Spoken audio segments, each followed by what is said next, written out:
Okay, good morning friends. So we'll be going through your, I think it is 16th today, right? So in the last class we were looking at some of the lifting arrangements and what are the design consideration, right? So today we'll look at some of the lifting arrangements. Please remember that your lifting arrangement, the lifting facility determines also your design. So what are you going to do to your slab, or what is the facility which your fellow has? See, if suppose you are going to use a very big crane, probably you may be using some arrangement to distribute the load and then carry the entire element. But then it may so happen that you may want to have multiple cranes to lift the equipment, which means probably you will be looking at more number of points to lift the equipment. The other thing is, we need to keep the precast element in place, in alignment. It should be plumb straight, so that when you are looking at when the subsequent operations are being done, it doesn't have a detrimental effect on the construction at large. Okay, so you should have you should have the vision to see through the life cycle of the element. Okay, now here are some terms which are usually used with precasting. Shim, it's a very common term. You may have even heard it in the column base plate. So these are small strips which are used to level the element. For instance, you would have done this, for example, your washing machine. You may have kept some supports to raise it and level it. That's what a shim does, basically. So you'll find that they are thin strips which would be comparable to the tolerance of erection. So if you are going to say that you are going to have a 25 mm tolerance, so you try to you have a shim which is 25 mm, so that whatever you do, the level is such that it is within that 25 mm. If a more stringent requirement is there, you will choose a shim accordingly. Okay. Then we've got something called the spreader. You will understand this better from the photographs. Essentially, it's a bar which is used to distribute the force from, that is, if you are lifting an element, the crane is having a hook, so it's a point, only one point where the restraint is there. So this lifting bar enables equalizing or distributing the load coming from the element to the crane hook. This lifting beam is also something similar. Then whatever you use for the support of the lifting mechanism which you use will all come under the rigging. It can be a simple block and tackle. Okay, block and tackle is nothing but a pulley system which is usually kept it can just be a pulley system from a bracket assembly, or it can be something more complicated like a crane, and whatever else like this sling. If you are having some chains, if you are having some special hooks, or even the spreader beam or lifting beam, all of these come under the head of rigging. All of these come under the head rigging. Okay. So prop is a member designed to keep the element in position. You would have seen this prop, vertical prop and all this. In particular for the precast element, you will have some inclined props. These props enable the leveling and the alignment to plumb of elements. Okay. Then if you are going to lift an element without thinking of any special arrangement, such a thing is called as a standard lift. So you may have standardized the lifting of girder at 1/3 points, so that the bending moment is going to be the same in both compression and tension. So that could be a standard which you are using. So it may not require any special equipment. However, it may so happen that you are having a wall panel with a big opening in the middle. You cannot lift it the same way as the lift of a normal wall panel. Okay, so then you require some special equipment. So that is a non-standard lift. Probably a strong back could be provided to ensure that this member is having the required strength. The required strength when you are lifting it, the required strength when you are transporting it, and so on and so forth. Okay. Now this is an example of shim. So you can see how we have kept some thin sheets of metal so that the level at which this element rests is going to be the final, what you expect in the final position. Again, you can see another leveling shim here. These are all some examples of the leveling shims. For light equipment, sometimes they can just use a lever or something to adjust it and keep it in place. But for more heavy equipment, you will have to think of some other method. If you remember the lecture during of joints, one of the things we have talked about is shim. Okay. So if you are going to join two elements by bolting or some other means, you will use these shims to align it first. After aligning and ensuring that it is in the final position, you tighten the bolts, but then you have to remove the shim excuse me, before you grout it. Okay. This is just a point which came to my mind. I hope it will be useful for you guys. So again, you got wall panels. You can see, the lifting hooks which have been provided here. It is similar to the drawing what we had in the previous class. Okay, yesterday's class we showed some some hooks. So the hooks are going to be used in this manner when you are lifting the equipment. Can you see, this is the prop we are talking about. Okay, again this is the same column we had yesterday, and you are having a hole made. So typically a sleeve will also be put, and then it could be that these sleeves are connected to the reinforcing rods depending on what you feel is required for the design. Then this is the lifting spreader. The crane has a hook here, but then you need to lift it from these 2 points. Now, why is this used? Why is this spreader bar used? See, if I am going to, what is the state of stress here? Here there is a, like you see, there's at the point of connection you got a horizontal component and a vertical component, right? So, on the other hand, what is the force which is here? It's only a pure vertical component. It means when you are designing your hook, if you know that you are going to have a stretcher bar, which is going to, a spreader bar, which is going to help you in your lifting, it is going to mean that you don't have to worry about the horizontal component. If this is not there, but it's just going to be lifted from the crane, then what happens to your design? In addition to the vertical force, a horizontal force is there. That force could even cause a moment in the lifting hook. So these sort of things are taken care of because of the lifting arrangement. So this is the importance that a design engineer knows the type of arrangement which is available for handling his equipment. Whatever he designs, how is it going to be dealt with? Maybe yes, when I look back, when I look at the slideshow from here, I am not able to see the hooks, but when you revisit this lecture, please have a look at that part also, right? Now, this is a beam, this is a lifting beam. Here what happens is, it has arrangements so that you can place your lifting arrangement wherever it is required. Maybe the girder which you are lifting is not as big as this one. So you could probably move these bars to the more appropriate location and carry it. The difference here is, this bar will always be in compression. This is a bar which will always be in compression. On the other hand, and same thing applies to this bar also. However, this member is a bending member. This member is a bending member. Please remember that as design engineers, you may be asked to design this girder.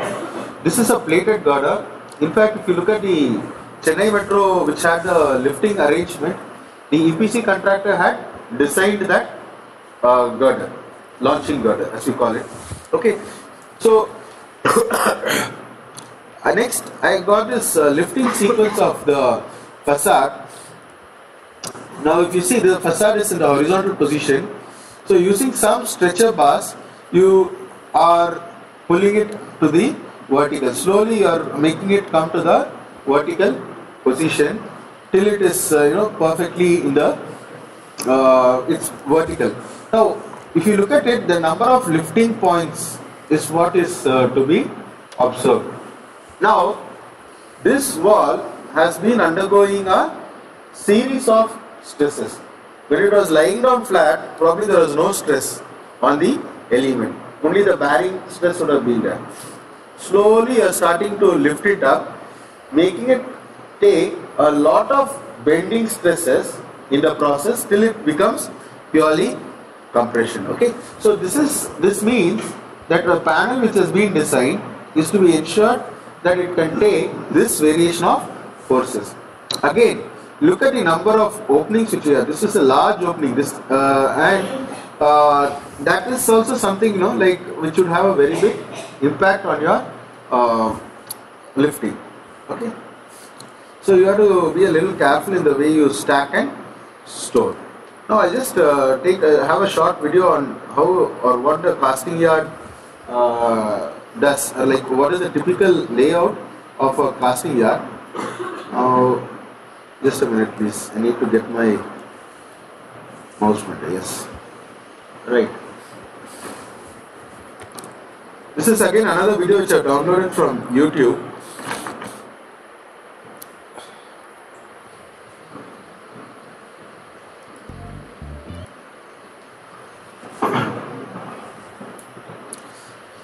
See the requirements which is there for a casting yard. You need a lot of space. Okay, you need a lot of space in the casting yard. These are the pre-stressing beds. So you can have two bulkheads at two ends, and then members of such long lengths can be cast in single pour. Okay, so there are two such casting beds. These are Goliath frames. We call them Goliath cranes. Okay, these Goliath cranes enable the lifting of the girders. Now in this part you are seeing that the reinforcement is being done. This is very similar to the other casting of the tilt up slab which we showed. It's very similar to that video. Here for example we are having shorter segments being done. These segments could be arranged on the casting bed, have the tendons run through and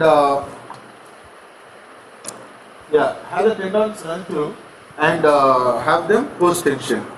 Now we need a area for loading the elements onto the trucks. Okay, and what you see here are the post tension sleeves. These are nothing but post tension sleeves, and this is actually done in the transverse direction. Actually, in that element, it's going to be a bridge pier cap, and this will be also tensioned in the horizontal direction. Okay. Anyway, the main thing was the casting yard. So you saw that you need a lot of space for storing material, raw material.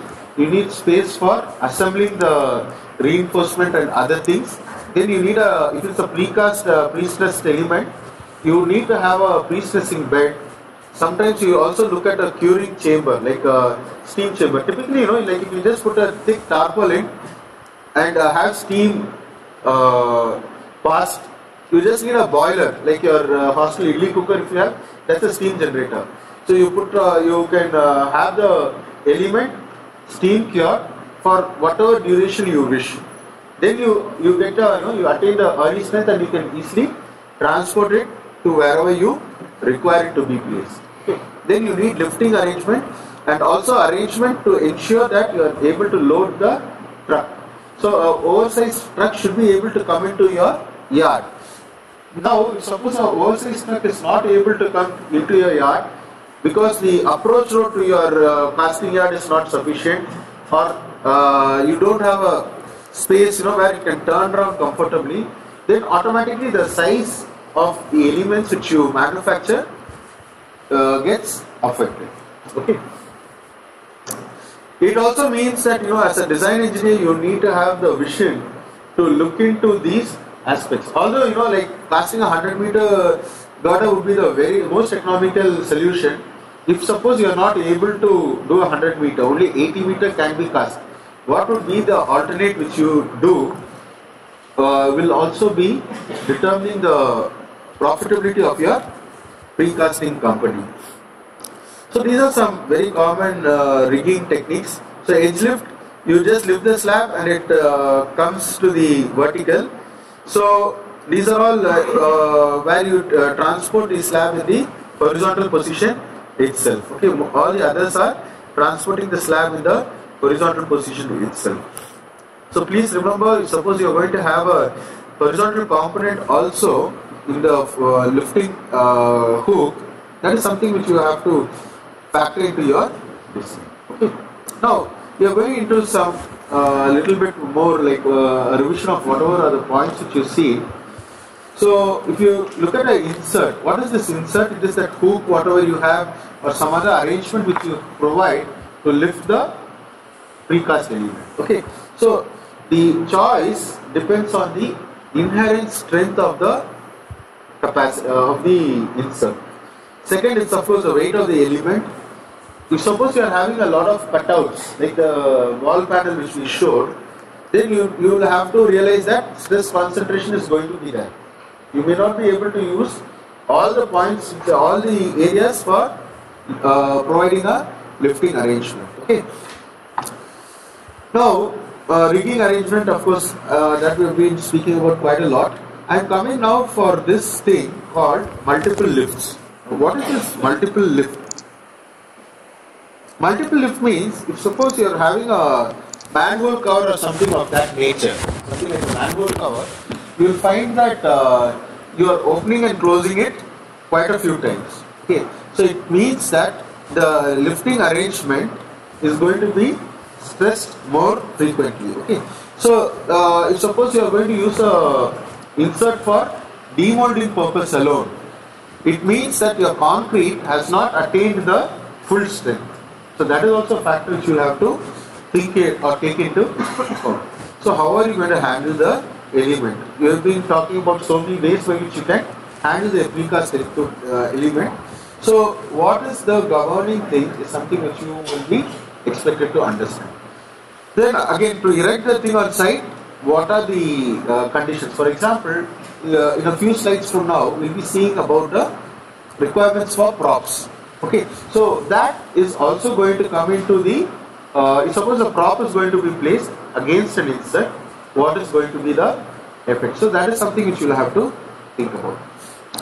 Now, most of these points which I am having here, especially the design part, is from the New Zealand code for precasting. Okay, this is from the New Zealand code. So they recommend a factor of safety of 3. Okay. In India, you go for 2, 2.5. Or something in that order as you feel is required. Then a manhole cover or something like that would require that you go even for a higher factor of safety like 5. It depends on what the use, right? So these are the factors affecting design. Okay, these are the factors affecting design. Now these points we have been visiting at various points of our course. Do you want any specific input on any of these points? Would it be good if I can share a little more clarity on any of these points, please? Right. So I take it that it's okay. I'm just going on. So when you're looking at the bracing of, yes, please. See, whenever a crack is there, that area cannot take any more tension. Okay, it cannot take any more tension. So if you're looking at the, yesterday if you remember we were talking about the cone which would be formed, which would be taking the stress. Now that cone cannot be considered into your design for pull-out. It has to compulsorily be based on your tying action with the reinforcement. So the reinforcement to which you tie should not fail. The insert also should not pull out because the connection between the insert and the reinforcement was weak. Thank you. Sorry? Proximity to recess. What is a recess? It's a cavity which is there in the concrete. You may have a switchboard there, so you are providing a cavity. Now what happens to T? T of the section, depth of the section, it reduces. So suppose you are going to keep an anchor board. The anchor board you have designed, you know that the embedment length is say 50 centimeters, for an example. Now, if it is very close to the recess or the pocket, will that 50 centimeter be sufficient? So that is what we mean by proximity to recess, or proximity to an edge, or proximity to a hole. Okay. So yeah, if suppose you are having another lifting device also very close to the same insert which you are thinking. So what happens is the stress concentration automatically increases. So you need to consider that also. Okay. So thank you. Now we go for the bracing design. Now, whenever you are having a precast element, the bracing of props are temporary support which you have to keep the element in position as close to as possible as the final position. Okay, so it should be within the tolerance limit which you have agreed upon. Okay, so when you are keeping a wall panel, for instance, the principal force which could come is the wind load only. Okay. Other things like a crane bumping into the element, that is all extreme, which you don't really feel is going to happen. Okay. Now on the other hand, so suppose you are going to keep the bracing for a short period of time, you don't have to worry about how much, like you can just design for a nominal wind load. On the other hand, if you are going to keep it for a very long period in time, it's better to look at the chance of a gust occurring, which could affect the stability of the panel. Here what is happening is, we know that the wall panel by itself is strong enough to take the wind load, because it has been designed for that area's worst wind load. The panel by itself has already been designed for the worst possible wind load in that geographic locality. Now, if you are looking at the bracing on the other hand, it is not designed for the peak wind. It is designed for a nominal wind which you feel could occur, but if suppose you are going to have an area where there is a funneling effect. What's the funneling effect? You have two very large obstructions which force the wind to go through a narrow opening, like between two buildings.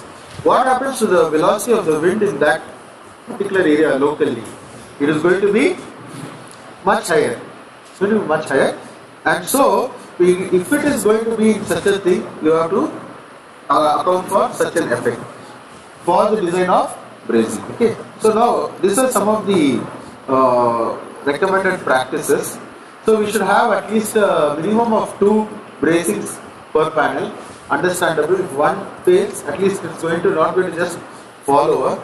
It should form a 3-4-5 triangle. It means your horizontal should be 3, vertical should be 4, and then your automatically the hypotenuse, okay, the prop is going to have the length of 5. It means you look at a 50 to 60 degree angle essentially.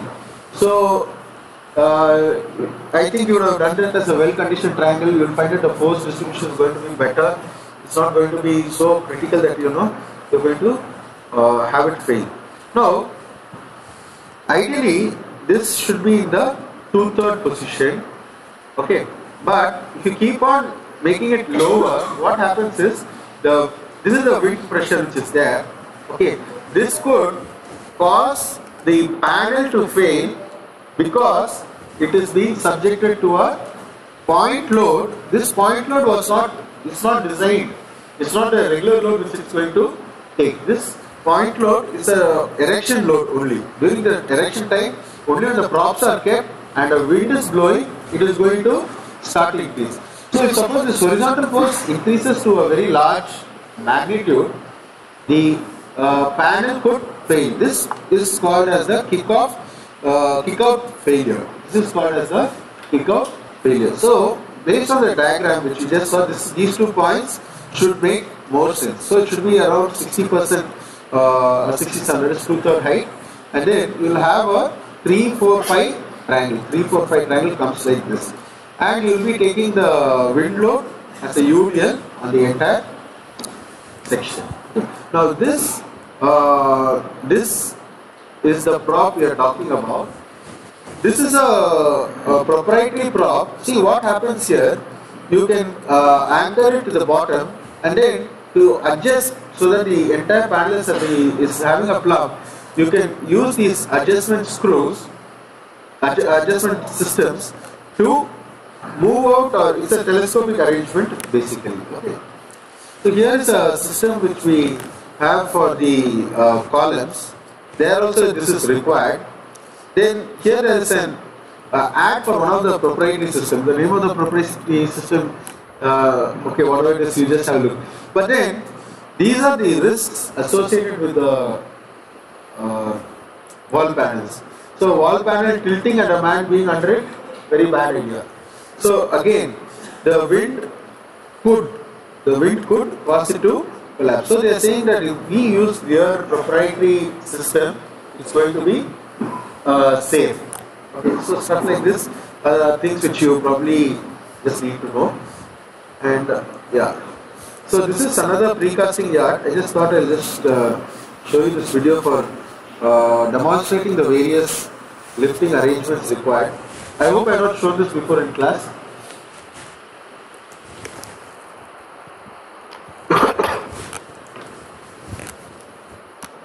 See, this is required so that this truck is going to be within the acceptable safety limits of road transport.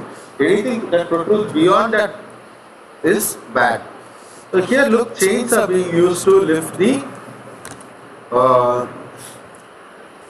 wall panel, the floor panel up. This person will be called as a rigger.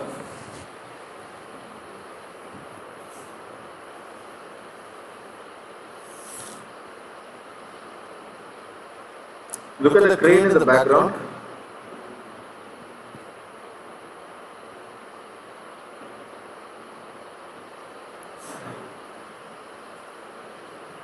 I am deliberately not going into the safe handling techniques on site because I don't see you guys as working in the site. I see you guys as the ones who have the vision to see how this structure is going to be seen through its life. You can see a cutout on this slab. Okay, this is a small opening, so typically these are called cutouts. Okay. Whenever cutouts are there, edge protection has to be done. Typically this is done in the form of angles. You can see the angles in the steps of the railway platforms. So the nosing, what you do, you give a angle so that people don't damage the steps.